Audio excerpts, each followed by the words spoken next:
여러분 안녕하십니까. 광주 MBC 뉴스투데이입니다. 먼저 오늘의 주요 뉴스입니다. 농민들이 쌀 시장 개방에 반대하며 트랙터를 몰고 도로로 나서는 등 쌀 관세와 철회를 촉구하는 투쟁이 확산되고 있습니다. 광주시 교육청이 등교 시간 조정과 관련해 다음 주부터 학생과 학부모, 교사를 대상으로 설문조사를 시작합니다.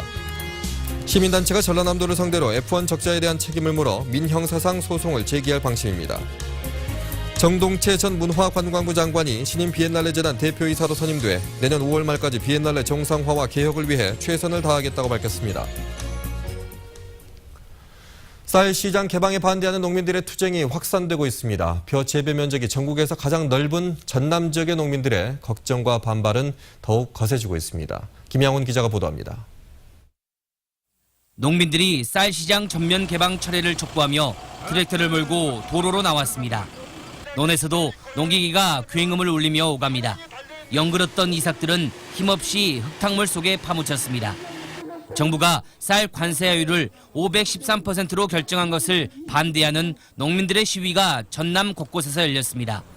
정부의 고율 관세는 협상에서 상대국의 요구에 따라 낮춰질 가능성이 높습니다. 일부 쌀 수출국들은 벌써부터 500%보다 낮은 관세율을 요구하고 있어 완벽한 보호 대책이 될 수 없습니다. 농민들은 쌀 시장을 지키겠다는 정부의 말을 믿을 수 없다며 쌀 시장 개방 철회를 요구하고 있습니다. 우리 민족의 식량의 보루이고 최후의 농민들의 보루인 쌀마저 개방한다는 것은 우리 농민들 다 죽으라는 것과 마찬가지입니다.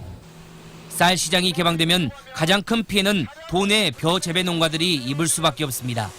전남 지역 벼 재배 면적은 17만 헥타르로 전국의 21%, 80만 톤의 쌀을 생산하고 있기 때문입니다.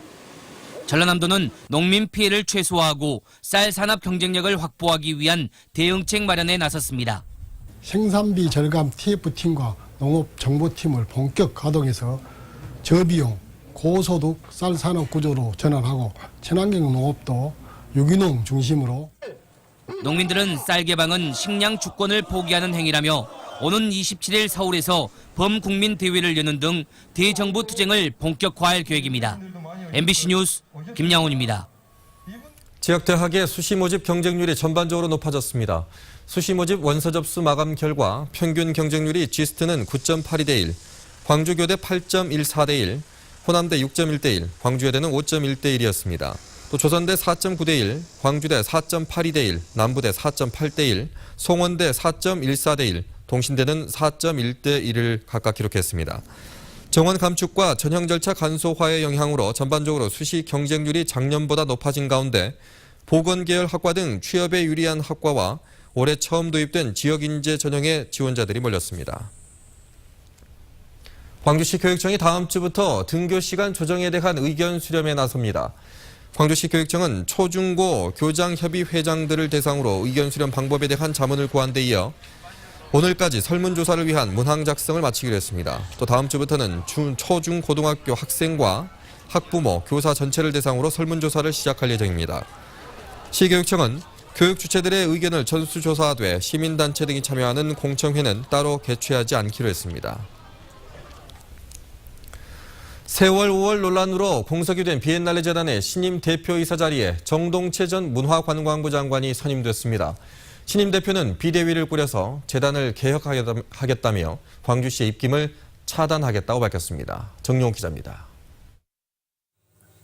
홍성담 작가의 작품 세월 5월 전시를 놓고 광주시와 마찰 끝에 지난 12일 퇴임한 이용우 비엔날레 재단 대표이사.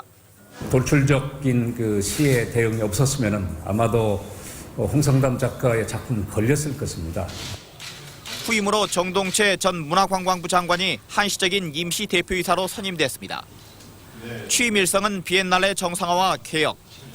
비엔날레 전시가 끝나는 11월부터 6개월 동안의 개혁 조치를 마무리하고 내년 5월 말엔 무조건 떠나겠다며 각오를 다졌습니다. 그때까지 무보수로 일하겠다고 밝힌 신임 대표는 다음 달 중으로 15명 안팎의 비상대책위원회를 꾸려 재단의 조직과 재정, 기금 등 운영 전반을 손보겠다고 밝혔습니다. 비대위는 또 기존 이사들의 임기가 12월에 대부분 끝나는 만큼 신임 이사진 구성에도 일정 부분 관여할 것으로 예상됩니다. 신임 대표는 개혁 과정에서 광주시의 영향력 차단에 무게중심을 뒀습니다.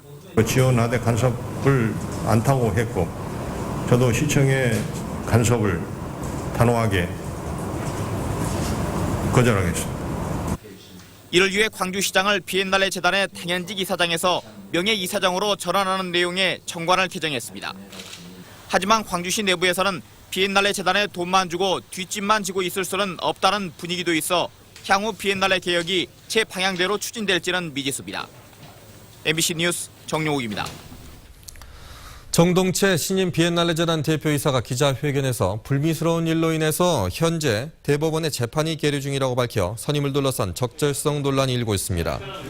정 대표는 지난 2010년 6.2 지방선거 때 정치자금법 위반 혐의로 1, 2심에서 집행유예를 받고 현재 대법원 판결을 기다리고 있습니다. 광주 경실련이 겜코 사건에 대한 소송을 취하한 것은 정치적 야합이라며 강하게 비판하고 나섰습니다. 광주 경제정의실천 시민회담은 성명을 내고 윤장현 시장이 시민들과의 협의 절차도 없이 겜코 사건을 덮어주려 하고 있다며 전임 시장과 관련 공무원들을 감싸주려는 행위에 불과하다고 주장했습니다. 경실련은 막대한 시민 혈세가 낭비된 만큼 전직 시장과 관련 공무원을 대상으로 구상권을 행사하고 관련자를 중징계해야 한다고 촉구했습니다.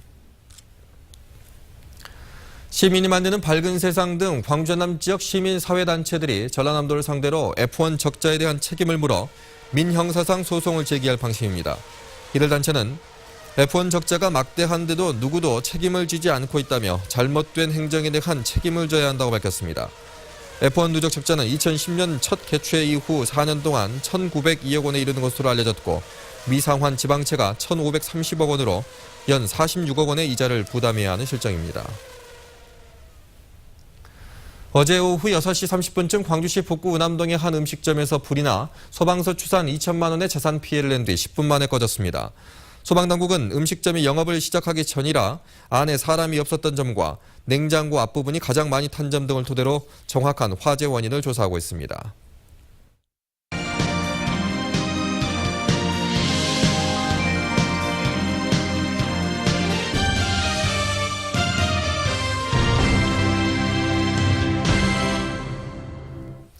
광주의 대형마트 3개가 앞으로 잇따라 생길지도 모르겠습니다. 광주 북구가 대형마트 건축을 불허했다가 또 패소했는데 이렇게 되면 진행 중인 대형마트 소송 3개에서 전부 진셈입니다. 김인정 기자입니다. 광주 북구가 대형마트 건축 허가 소송에서 또 졌습니다. 법원이 광주 신용동 대형마트 건축 허가 소송에서 북구의 항소를 기각한 겁니다. 우남동 대형마트 소송도 패소한 터라 북구청은 진행 중인 대형마트 소송 3개 모두에서 항소심에서 패소했습니다. 서민들의 어려움을 알고도 설령 이게 승소할 수 없다 하더라도 이거는 좀 막아야 할 필요가 있다. 그래서 저희가 재판부에 여러 가지 영세 서민들의 어려움을 호소하는 그런 경제 문제를 주장했고, 이곳 광주 신용동 부지에는 창고형 할인 매장이 들어설 예정인데요. 일반 대형마트보다 10%에서 30% 정도 할인폭이 더 커서 주변에 미치는 영향도 더 클 것으로 예상됩니다. 주변 작은 가게들은 불안해하고 있습니다. 그쪽으로 사람이 거의 이제 반 이상 그쪽으로 가버리기 때문에 한 절반 정도까지 떨어지지 않을까 일단 걱정은 하거든요. 이러다 지역 상권 다 죽는 것 아니냐며 중소상인들은 북구청을 규탄했고 대책 마련을 촉구했습니다. 대형마트가 인구 대비 총량제를 빨리 도입을 해서 일정한 수가 들어오면 이거 들어올 수 없게끔 수량 제한을 하는 것이 가장 근본적 해법이라고 보거든요. 패소가 확정돼 대형마트가 잇따라 들어서게 되면 광주의 대형마트는 모두 16개로 늘어납니다. MBC 뉴스 김인정입니다. 이렇게 광주 북구에만 대형마트 3곳이 한꺼번에 문을 여는 상황이 임박해 있는 것 같습니다. 그동안 광주는 소비도시로 전국적으로도 대형마트가 포화 상태라는 지적을 받아왔는데 어느 정도나 되는지 또 앞으로는 어떻게 되는지 조현성 기자가 설명해 드립니다. 광주 지역 대형마트가 포화 상태라는 것은 이미 몇 년 전부터 지적돼 왔습니다. 광주에 있는 대형마트, 대기업 마트라 불리는 곳은 현재 몇 곳이나 될까요? 이마트와 롯데마트 13곳, SSM이라 불리는 기업형 슈퍼마켓 15곳을 포함하면 모두 28곳이 있습니다. 광주 인구 148만 명을 대입해보면 대형마트 한 곳당 5만 3천 명꼴입니다. 삼성경제연구소가 제시한 대형마트 적정 인구수는 15만 명. 적정 인구수보다 3배 가까이 밀집해 있는 셈입니다. 그런데 최근 북구에서만 3곳의 대형마트가 항소심에서 모두 이김에 따라 대형마트는 31개로 늘어나게 됩니다. 광주는 아니지만 나주와 여수, 광양에는 초대형 아울렛의 입점이 추진되고 있습니다. 대형마트 하나가 중소상인들에게 미치는 영향은 얼마나 될까요? 지난해 광산구가 전남대에 의뢰해낸 연구에 따르면 광산구 쌍암동에 대형마트가 입점할 경우 반경 1.5km 안 전체 소매점 500곳 가운데 절반이 넘는 270곳이 폐업할 것으로 예상됐습니다. 대형마트와 지역 상권과의 충돌을 막고 상생할 수 있는 방안이 절실해지고 있습니다. MBC 뉴스 조현성입니다. 전교조 광주시부는 성명을 내고 노란 리본을 달지 말라고 한 교육부의 공문은 독재 정권의 저질 공문이라고 비판했습니다. 또 다음 주 일주일 동안 전 조합원이 노란 리본 목걸이를 착용하는 것은 물론 학교마다 등하교 시간에 맞춰 1인 시위를 진행하고 세월호 참사와 특별법 제정에 대한 계기 수업도 예정대로 진행하겠다고 밝혔습니다. 광주시가 전남대 산학협력단에 의뢰해 택시 총량제에 대한 용역을 추진한 결과 광주 지역의 전체 택시 8,200여 대 가운데 15.5%인 1,200여 대가 공급 과잉된 것으로 드러났습니다. 이로 인해 택시들은 운행거리의 절반가량은 빈차로 다니고 승객을 태운 시간은 운행 시간의 3분의 1을 조금 넘는 것으로 조사됐습니다. 이에 따라 광주시가 택시 감차 등 후속 절차를 진행할 계획이어서 택시 종사자들의 적잖은 반발이 예상됩니다. 국립아시아문화전당이 차근차근 모습을 드러내고 분야별 콘텐츠도 틀을 갖춰가고 있습니다. 문화전당 개관 효과가 국내외 관광객 유치로 이어지기 위해서는 광주 시민이 먼저 즐길 수 있는 시설로 자리 잡아야 한다는 지적이 나왔습니다. 이계상 기자입니다. 아시아문화전당 개관에 따른 내년 관광객 유치 목표는 83만 5천 명. 이 가운데 10%가량은 외국인 관광객을 불러 모을 계획입니다. 국내외 관광객들이 문화전당을 꾸준히 찾도록 하기 위해서는 흥미와 재미, 의미를 삼박자로 갖춰야 합니다. 특히 광주 시민들이 문화전당 안에서 즐길 수 있는 프로그램이 많아야 외지 관광객들도 그 속에서 감동하고 다시 찾아온다는 것입니다. 문화와 관광이 결합된 컨텐츠는 이런 요건을 갖췄을 때 대규모 관광객을 모으는 동력이 될 수 있습니다. 적극적으로 참여하게 만드는 프로그램, 나의 표현, 내 생각을 표현하도록 만들게 하는 프로그램, 이것들이 더 많아지면 많아질수록 전당은 환호하는 사람들이 많아질 것 같고요.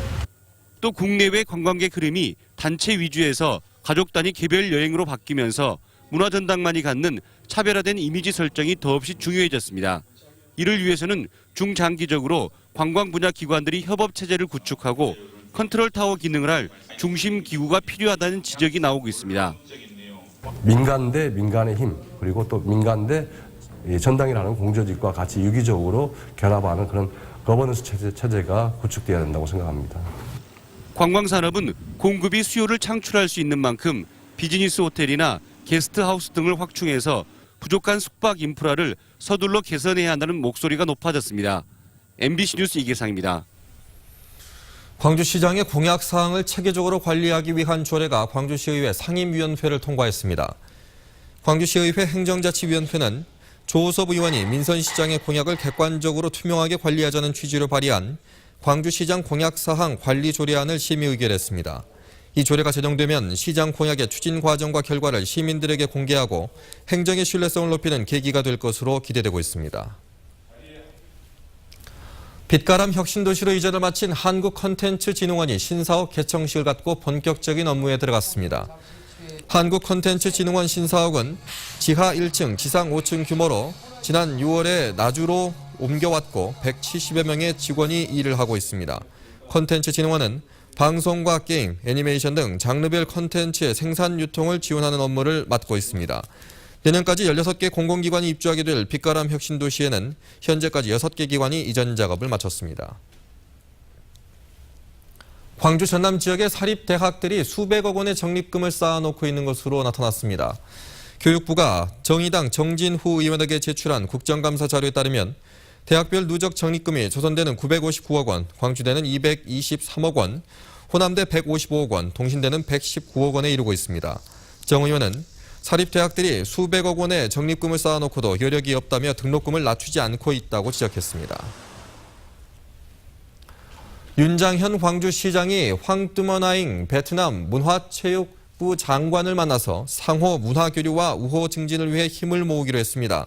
윤장현 시장은 광주와 베트남이 아픈 역사를 딛고 더 나은 미래를 위해 나아가고 있다며 아시아 문화전당 개관 등을 계기로 양국의 문화교류를 확대하자고 제안했습니다. 이에 대해 황뜨머나잉 문화부 장관은 베트남 다문화 가정이 많아지고 있는 만큼 서로 이해 폭도 넓어지고 있다고 강조했습니다. 여자만 일대 해역을 수출용 폐류 생산 지정 해역으로 설정하기 위해 위생조사가 실시되고 있습니다. 큰 이변이 없는 한 내년까지 조사가 끝나면 지정 해역이 될 것으로 보이는데 인근 지자체의 협조가 필요한 상황입니다. 나현호 기자입니다. 여수시와 순천시, 보성군과 고흥군에 둘러싸인 여자만. 남서해 수산연구소는 이 해역을 수출용 폐류 생산 지정 해역으로 설정하기 위해 위생조사를 진행하고 있습니다.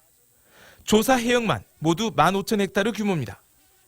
연구소가 지난해부터 매달 이 해역에서 바닷물과 폐류를 채취해 조사한 결과 대체로 위생 상태가 양호한 것으로 나타났습니다. 우리나라 청정해역 지정 기준에 맞고 미국이나 EU 기준으로도 충분히 수출이 가능한 수준이었습니다. 해수도 또 폐류도 전체적으로 대장균 수치는 그렇게 높지 않기 때문에 현재로서는 지정 해역의 그 가능성은 높다고 볼 수가 있겠습니다. 여자만이 지정 해역으로 설정되면 이곳에서 나는 세고막의 해외 수출이 탄력을 받게 될 것으로 기대됩니다. 우리나라 지정 해역에서 생산된 폐류만 미국이나 EU, 일본에 수출할 수 있기 때문입니다. 지정 해역 설정을 위해서는 순천시와 보성군 등 인근 지자체의 협조가 필요합니다. 해룡천과 벌교천 등의 하천을 따라 바다로 유입되는 오염원이 관리가 돼야 여자만 여수 해역을 넘어 북부 해역까지 지정 해역으로 설정될 수 있기 때문입니다.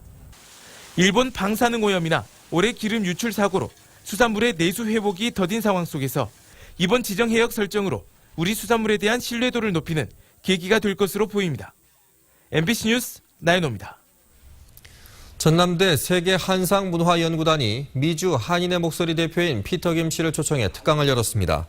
피터 김 씨는 지난 2월 미국 버지니아주에서 동해병기 법안이 통과될 당시 한인들의 역량을 결집하는 등 핵심적인 역할을 했던 인물입니다.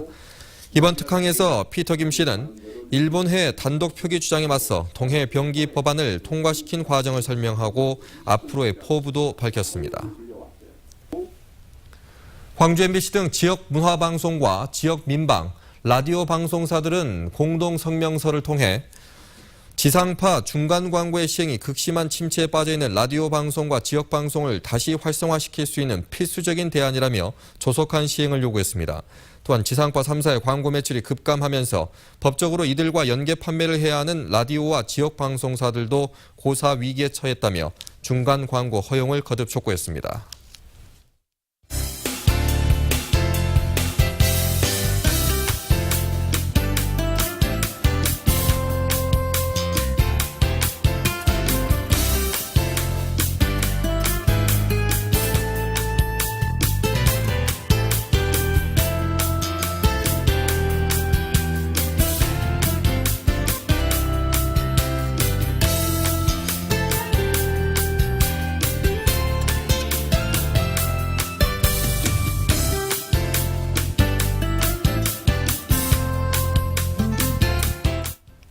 아침 저녁으로는 깊어가는 가을을 느끼실 수 있겠는데요. 반면 한낮에는 아직까지 덥겠습니다. 오늘 대체로 맑은 하늘이 예상되면서 자외선도 강하겠습니다. 야외 활동 계획하신 분들은 선글라스나 모자를 꼭 준비하시기 바랍니다. 일교차도 크겠는데요. 광주의 경우는 11도까지 벌어지겠습니다. 이 시각 장성과 담양 16도, 영광과 광주 17도, 구례 14도를 가리키고 있습니다. 낮 최고 기온 장성과 영광 27도, 광주와 나주, 화순 28도로 어제보다 조금 높겠습니다. 당분간 일교차 큰 날씨는 계속되겠고요. 다음 주 중반쯤에는 비가 내리겠습니다. 날씨였습니다.